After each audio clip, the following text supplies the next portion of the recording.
Hello, and welcome to this bonus episode of Common Mystics, Mystics in the Making. I'm Jennifer James. I'm Jill Stanley. We're psychics. We're sisters. And we are Common Mystics. And we're here today to talk to you a little bit about our mother, Stella.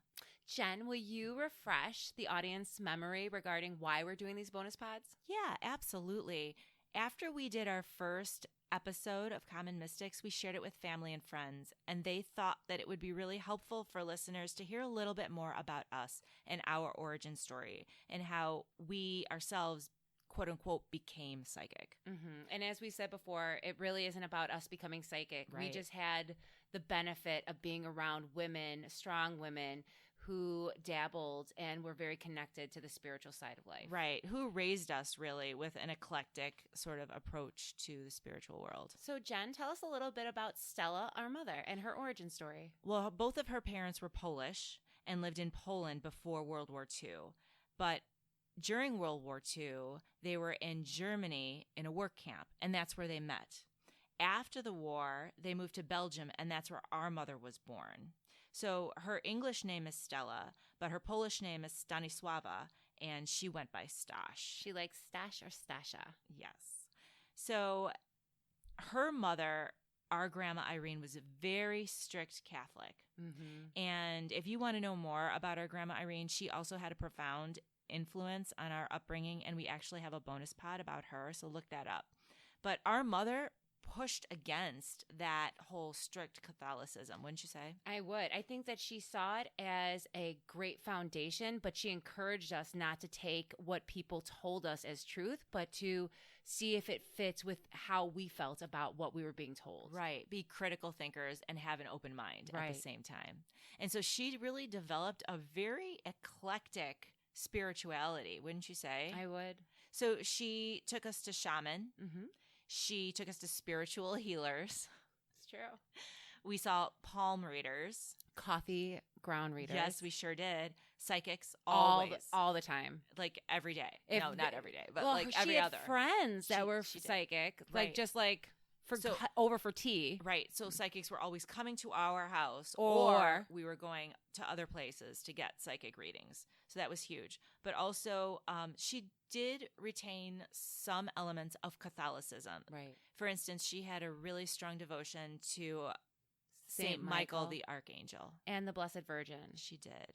And she took us to the local shrines. And if there was a crying Madonna in the Chicagoland area, we were there.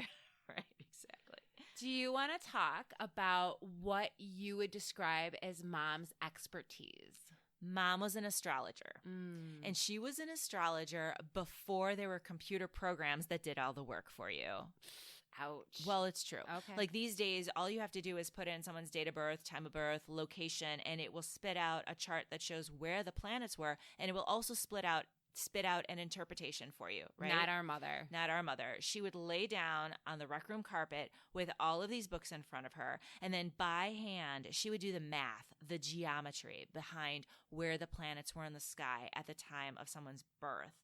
And then she would use her intuition to interpret that information. And based on that natal chart, she was able to give someone a personalized horoscope in modern day, and that's called a progression. Right. So she spent a lot of time doing astrology.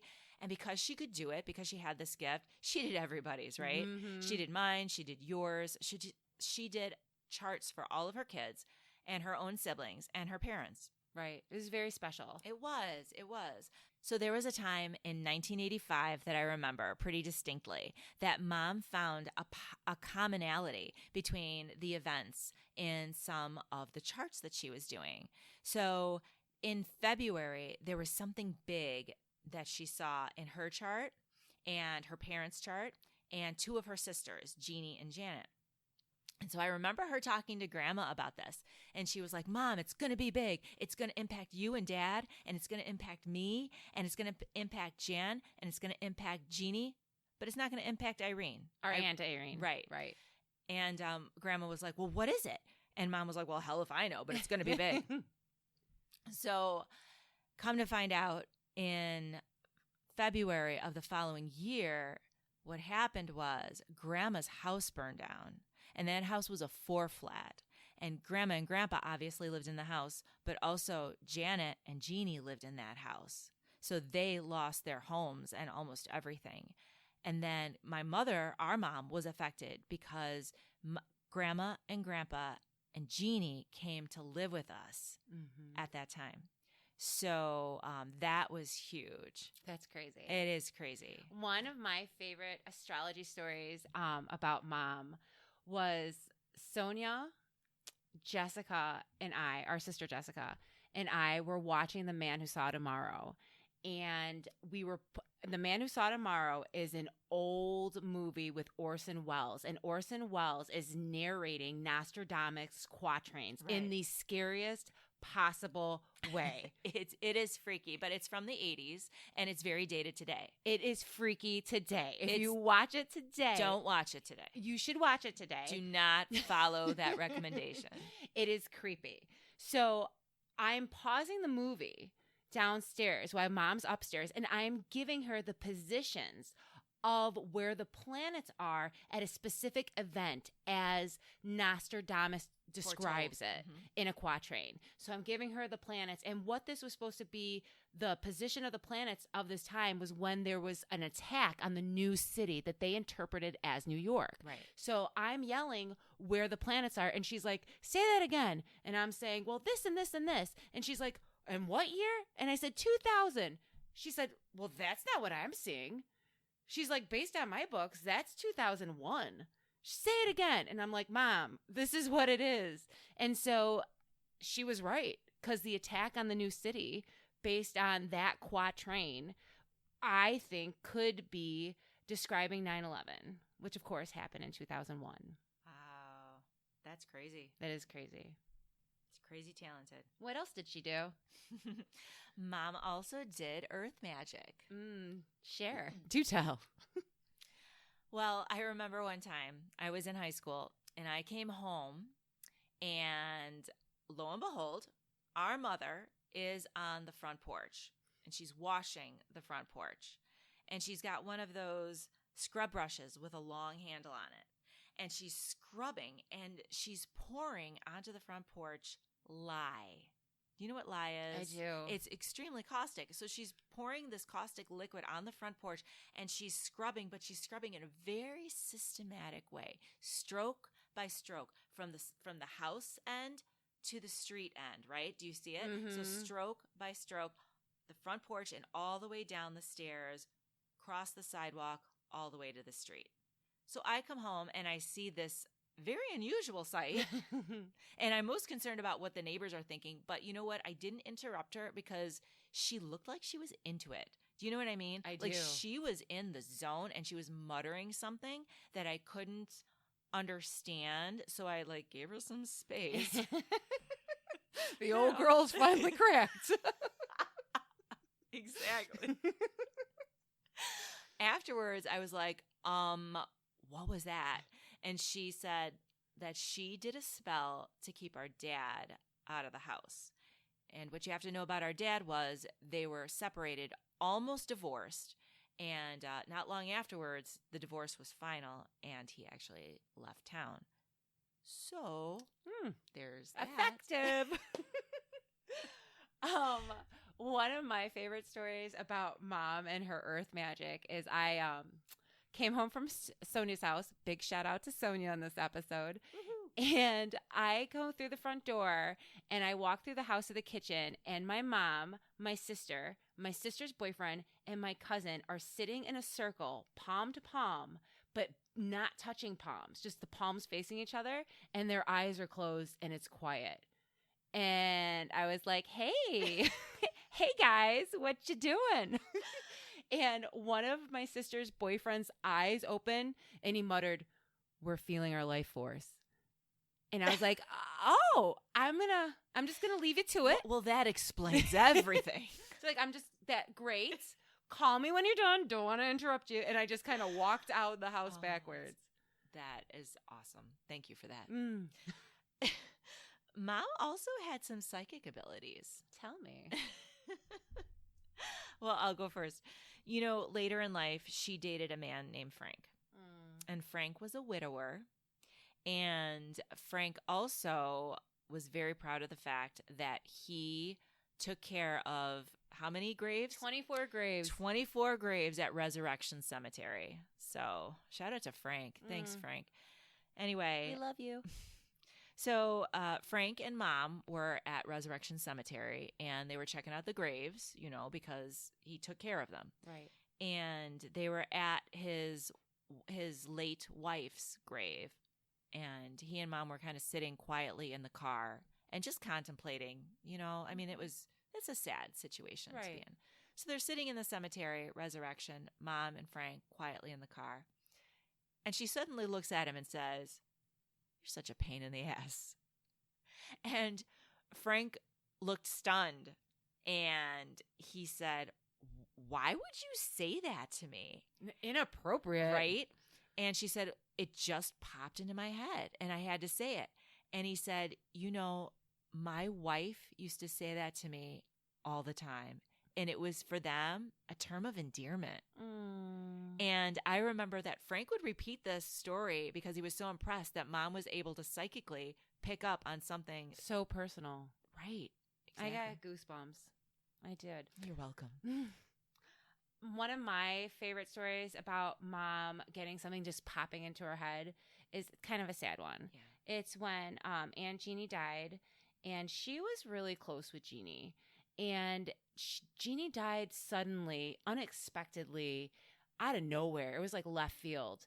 And no one can figure out why. At the age of 43. Yeah, she was 43. And she was found in her bathroom, and she collapsed and she couldn't breathe, but no one knew why. And so before the autopsy came back, Mom was at Grandma's house laying on the couch, and it was bothering her. Like, what happened? She had just gone to the doctor a couple days before. Like, what is this?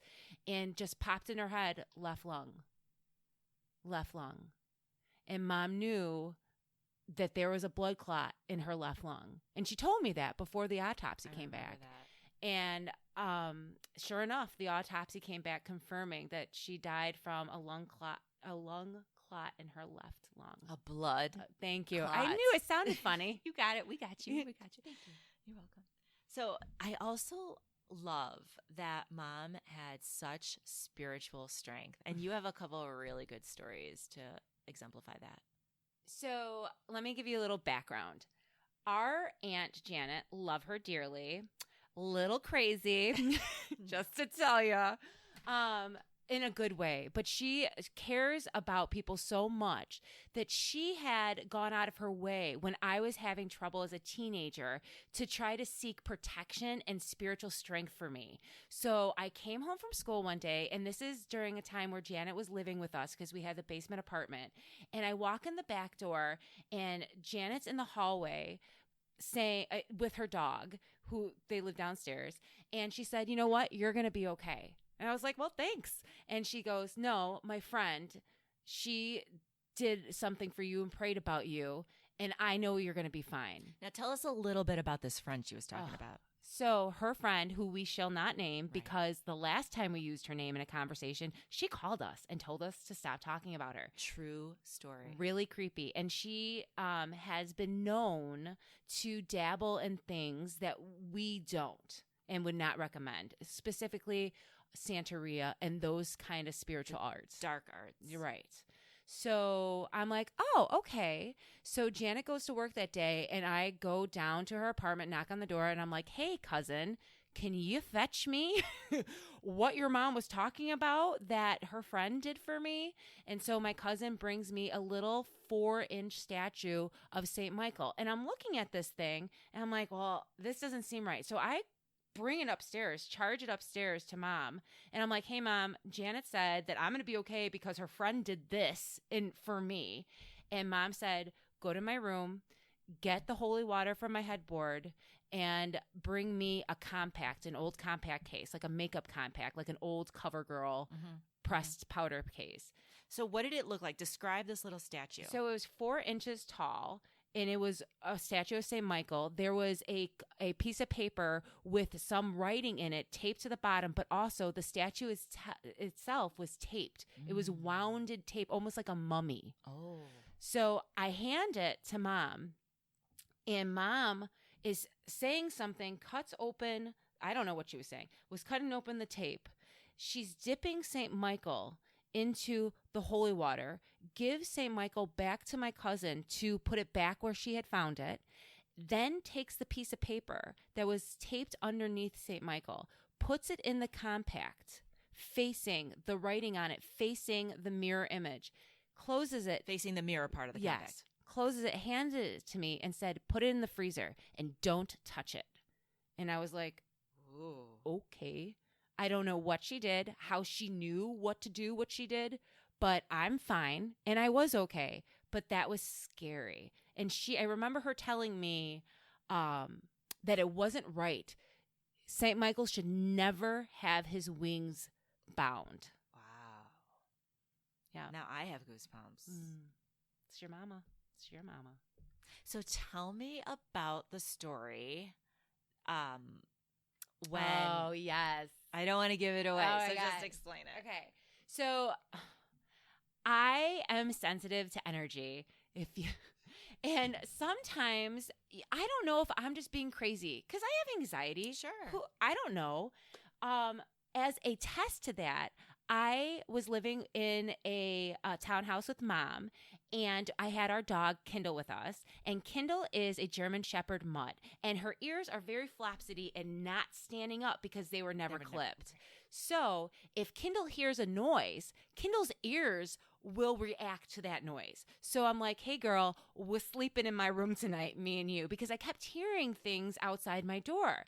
So I bring Kindle in my room and I'm laying in bed and I'm hearing things and I look at Kindle and her ears are up and she's looking at the door. And I was hearing as if someone was walking back and forth outside my bedroom door. And I was like, screw this girl, we're going to Mom's room. I was like, nuh-uh. So I run out of the room, Kindle in tow, and I jump in Mom's bed and I'm like, Mom, there's a ghost. Mom, there's a ghost.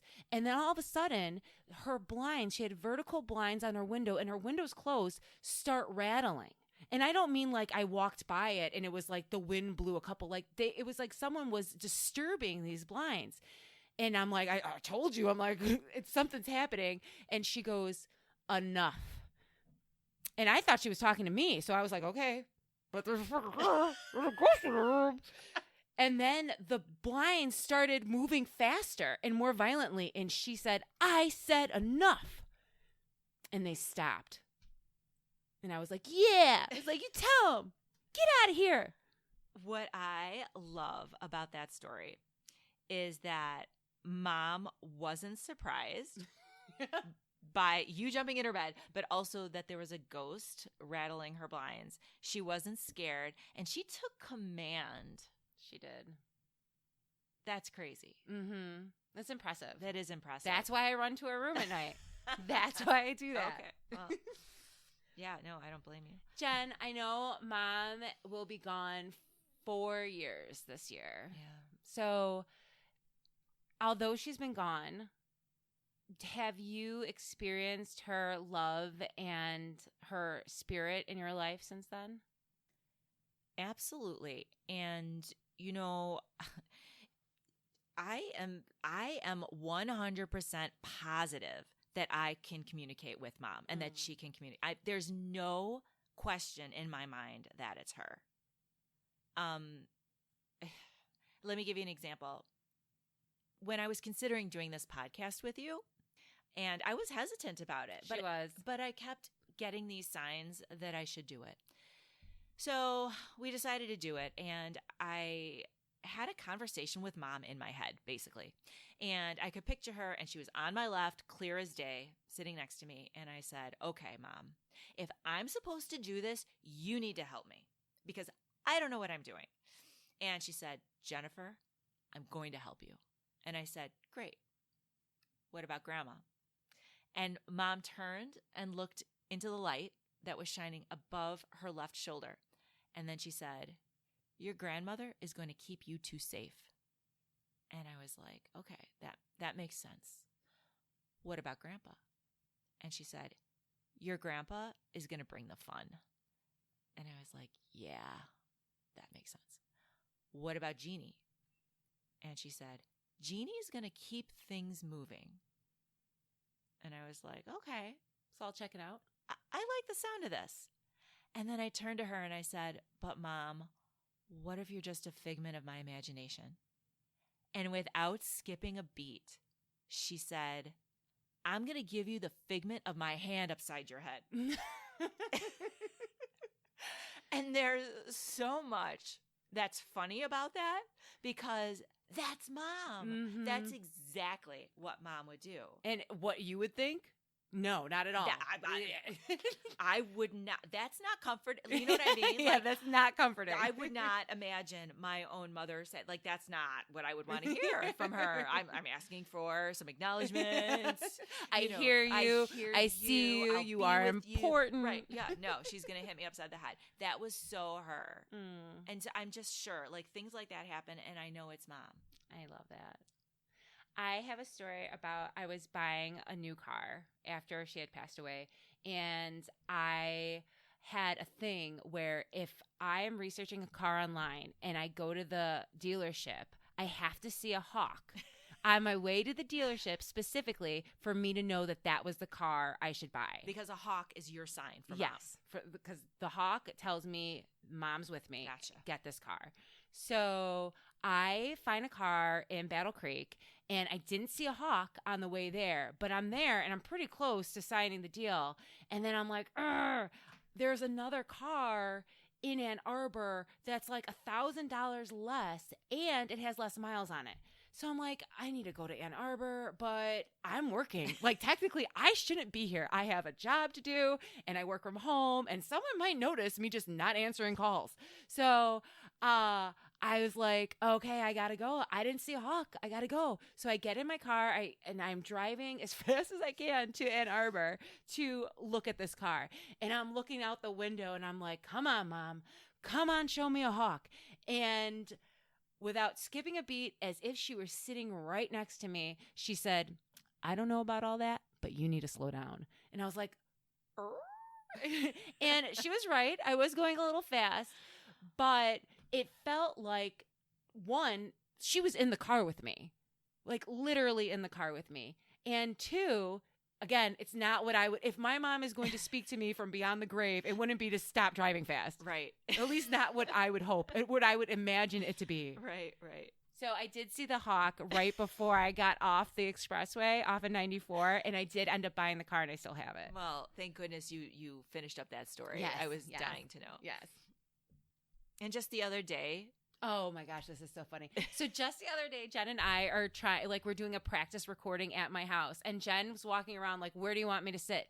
And I hear Mom in my head as a message to Jennifer, on your ass. Again, that was our mom. Mm-hmm. So, Jill, what do you say to people who ask you? When I'm having a conversation with like-minded people, and they bring up those things that pop into their head that seem to them, it's too good to be true. Their loved one from beyond the grave is really communicating with them. In an effective, personal way. And they think this is a coincidence. It's what I want to hear. And I'm constantly reminding people, no, that's real. And if you start to listen to it and you're acknowledging like, yeah, that is you, they'll keep doing it more. Right. And you'll have more of those experiences to enrich your life. Absolutely. I think that's great. Hopefully some of our listeners will take that to heart and start to believe that they really do have the ability to communicate with their loved ones. They're not gone. They're not. Thank you so much for listening. Thank you, Jill. Where can people find us? Well, you can find us on our Facebook page, Common Mystics, on our website, commonmystics.net, and on Apple iPod. God, I'm going to get it right. Apple Podcasts? Yes. You can subscribe. You can subscribe. You sure can. You can leave us a positive review in spite of ourselves. Good night, everyone. Good night.